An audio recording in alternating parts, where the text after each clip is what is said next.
County officials have restricted the rights of Occupy Minneapolis from the very first day, claiming that it is for the safety of the protesters.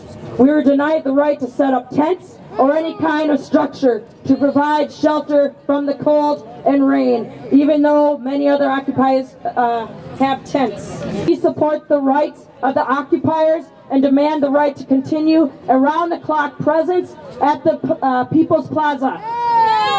We call on all people of conscience to take concrete actions to defend Occupy Minneapolis. In every movement, there comes a moment where we have to decide whether to stand aside or stand our ground. Tonight is the occupation moment. Sorry about that. It's imperative for us to stay here the night so that we stay our course. We stay the course to stand against and speak out against corporate control of our elections. We stay the course to stand against corporate greed, and we stand with the 99% because we are the 99%. We are the 99%. Whose plaza? Our plaza. Whose plaza? Our plaza. Who's ready to peacefully demonstrate and show that we're not afraid to resist unethical mandates? We are. Woo!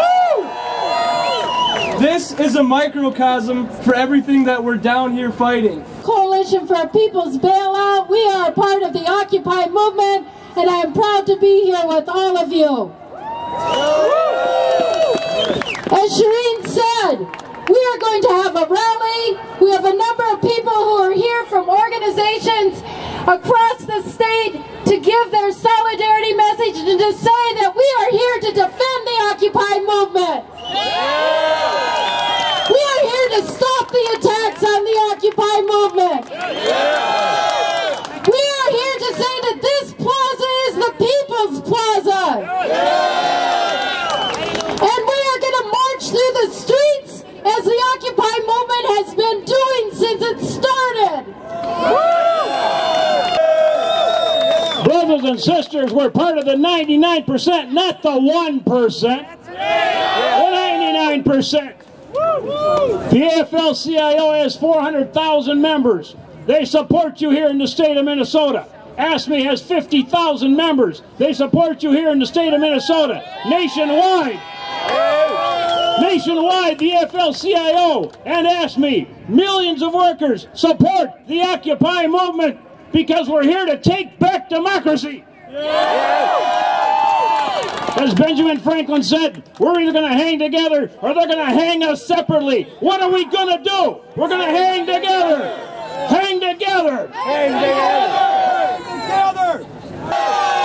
Never forget it. Stand your ground. We'll stand there with you day in, day out, as long as it takes. We got a saying in the labor movement, one more day. One more day. One more day. One more day. One more day. One more day. I want to say on behalf of our 2,300 members here in the Twin Cities that you also have our support. We drive the light rail trains, we maintain them, the buses, the commuter rail trains, that's us. We can support ourselves. Like Cliff said, we are the 99%. They are only 1%. They're just mad because we know we built this country, not them. That we maintain this country, not them. The higher you go up, the less work you do, and we all know it. You make it to the 1% and you sit on your couch. Let's not be them. Let's make them accountable. Let's get more people off their couch. The only thing I'm disappointed, there ain't 100,000 people in this plaza.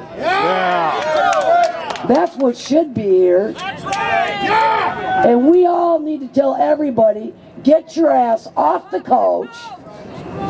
Start caring about your life, your jobs, your reality, and your kids and your grandkids and your neighbors. Let them know we don't care about them, we care about the 99. In the unions, it's about the membership as a whole. This is about the 99% as a whole. We care, and we will also are more than willing to say hello to a jail cell for you. All right? We are not handcuffed virgins in the union movement. Okay? We'll be there. We're there for the right causes. The Occupy is the right cause. It's about time the people take this country back. And we'll be here with you too. I'll be here when you get back. I can't quite march yet. Thank you guys for having me here. You know, I've been admiring this movement. It's been a great movement, and we need to stay on it. We need to stay on top of them.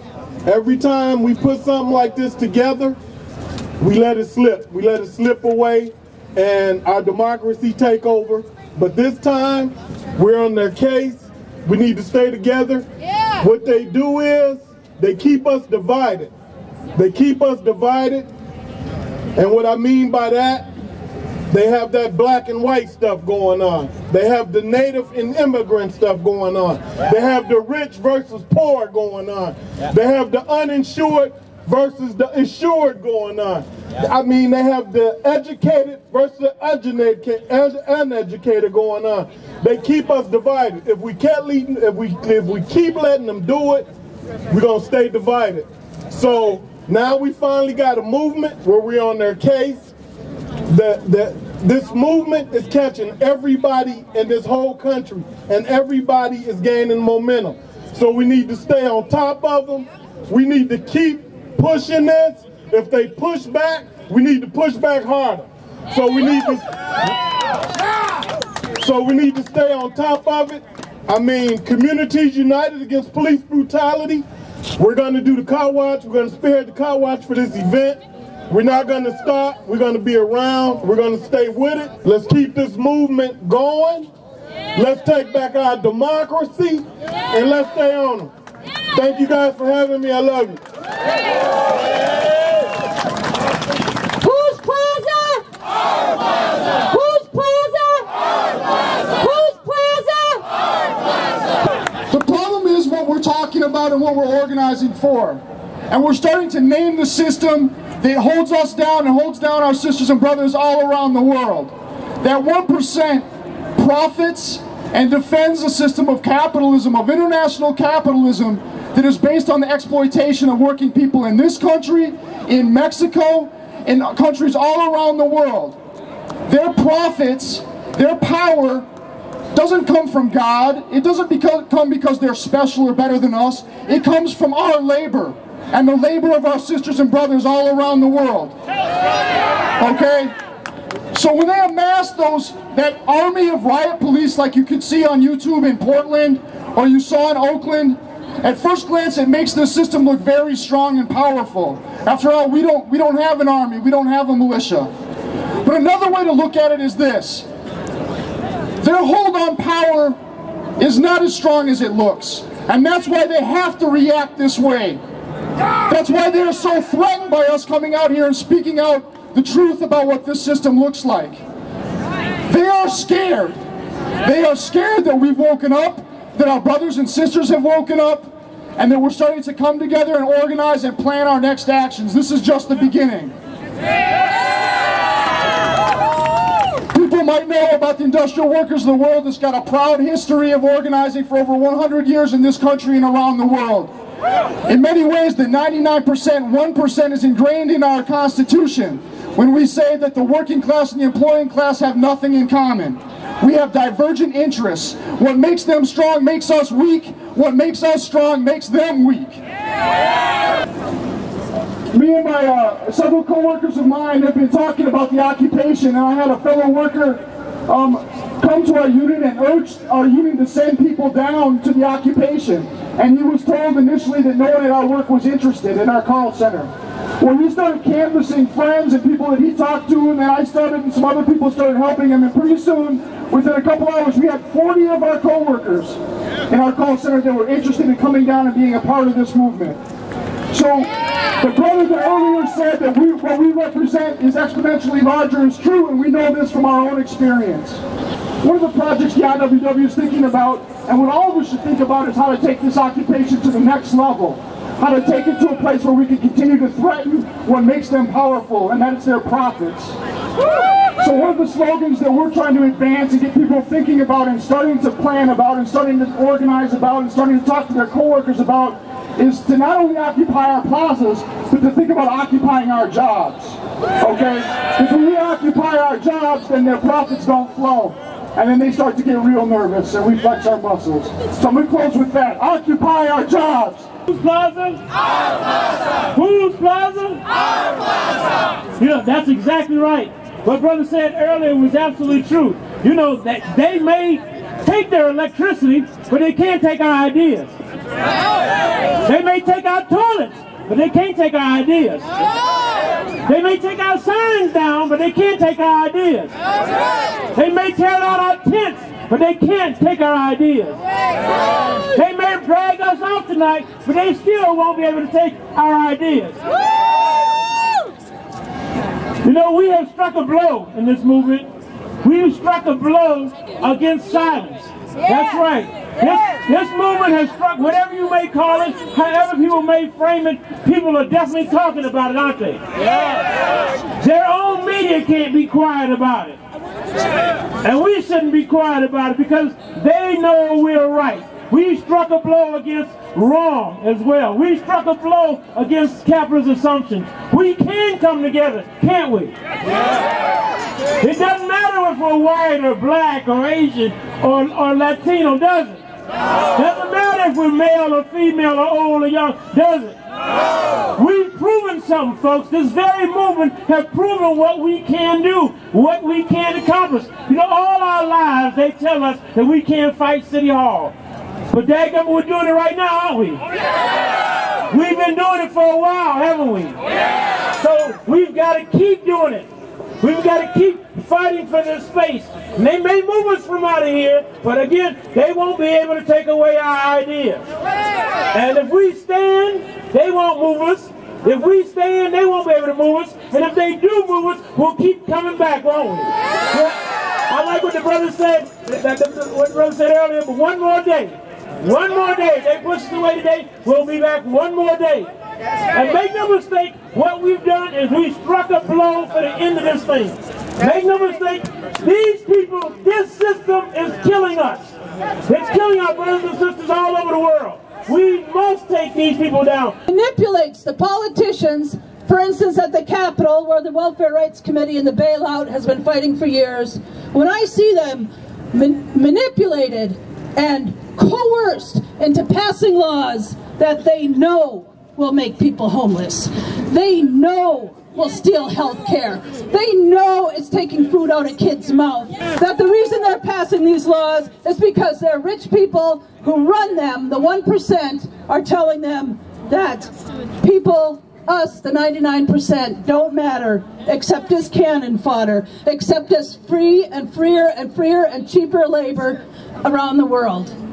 And it makes me sick, and I'm so glad that we have a movement that is building and building to challenge that, and we're going to stand up in front of their stupid laws, their stupid rules, and their killer laws and their killer rules, and we're going to stay here until we win. All right, how about this one? If we don't work, the city doesn't work. If we don't work, the city doesn't work. If we don't work, the city doesn't work. If we don't work, the city doesn't work. If we don't work, it's a simple statement. I mean, I love the fact that you guys just chanted. I mean, it's great because it's kind of true because you all represent the 99%. Yeah. And the next speaker we have up is Mr. David Harris for Veterans for Peace, and I'd like y'all to give him a big hand. Here he is.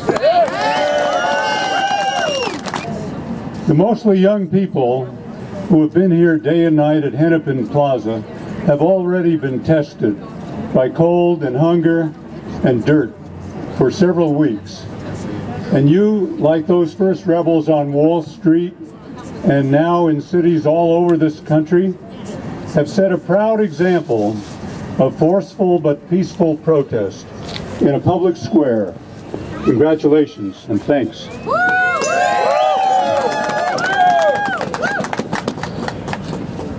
Tonight, you are facing your semester exam. I won't call it your final exam because there will be other tests and exams as long as you live, if you remain devoted to justice. But for some of you, this may be your first fierce confrontation with institutionalized violence. And how well we all respond and how well we deal with our own fears is something that you will always remember. History is full of examples of both failures and successes of nonviolent actions. And ordinarily, the necessary training and preparation for an effective nonviolent action takes time. The same kind of time that it takes armies and police departments to teach individuals to trust in their teammates. And now we're learning to trust in our teammates. But we don't have that kind of time, and the challenge we have is to stay together. And as the civil rights protesters sang in past years, to hold on, hold on. Keep your eyes on the prize, hold on. And the prize is a great one. If I were a Hindu preacher instead of an old Jewish surgeon, I would say the prize is the coming of truth right here on earth. The prize is justice, as fairness rather than as punishment. The prize is equal opportunity for all rather than only for those lucky enough to be born into situations of wealth and power. The prize is compassion towards friend and stranger, neighbor and foreigner, and to see finally the humanity we have in common, even with our enemy. The prize is love and respect for ourselves and for all that lives, and for this earth and this universe of surpassing beauty. The prize is Franklin Roosevelt's vision of freedom. Freedom of expression, freedom to worship in our own way, freedom from want, freedom from fear. So now we become part of that great historical chain of freedom fighters. In the coldest, darkest time of the American Revolution, Thomas Paine wrote Common Sense. These are the times that try men's, and now we'll say people's, souls. The summer soldier and the sunshine patriot will in this crisis shrink from the service of his and her country. But he and she that stands it now deserves the love and thanks of man and woman. Difficult as it is to remember the soldiers who commit war and other atrocities in our name, and the police who commit violent acts right here on the home front, are not our real enemies. They have only been fooled into doing the bidding of higher officials who act, as we know, in the service of financial and military institutions who have become the gods of the modern world. Amen. Let's remember this throughout this stressful time and respond together with wisdom, remaining gentle and humble, and absolutely fearless. Yes. Hold on, everybody. Hold on. Thank you, David. Thank you. I'm gonna keep it short because I'm sure you would all much rather be walking than hear me talking. But I'm part of the media team, and one of the things that I hear often, like on the chat from people who haven't been down here, is they want to know, you know, the people I see on the live stream on television, they're young or they're white or they don't look like me. I haven't heard them talk about the issues that I want to hear about. Is there a place for me down there? And I would say, not only do we want you down here, without you here, there is a void. Without our elders, without all of our communities, we not only do we need you, this isn't even the movement that we want until you're here. And I've been sleeping down here quite a few nights since this started. And this is our plaza, so without everyone here, we are not occupying. And I'm not planning on leaving tonight. Because this is our plaza, this is my plaza, this is everyone's plaza, and I'm going to sleep in my bed tonight, which is behind this planter right here. So, thank you all for coming, and I really appreciate it. Is everybody staying nice and warm tonight? Let's warm this plaza up a little bit with a little cheering and a little marching. I represent the foundation that this plaza was built on. By the carpenters, on the backs of our grandparents. It's not something we give away. I want everybody to stop for 1 second and look around. Look at this beautiful city that sits amongst us. Look at this plaza. We got to get off of the roof, back into the basement, and start building this from the ground up. And this is where it starts with you and I. I represent 5,149 carpenters. Ironically, 750 of those are sitting on the bench and they're not working. The 99%ers need to be working. Corporate greed needs to get out of their office and their banks and start showing that they can do what we do down here. So I want you all to have a great time tonight. And you know what? Since I built this house, I want you to sleep in it. Now, I want them to hear you over the Capitol. I want R.T. Ryback to hear you here. I want Rick Stanek to hear you from here. I want you to repeat after me. Whose house is this? Whose house is this? Our house. Our house. Whose house is this? Whose house is this? Our house. Our house. Stand up for yourselves.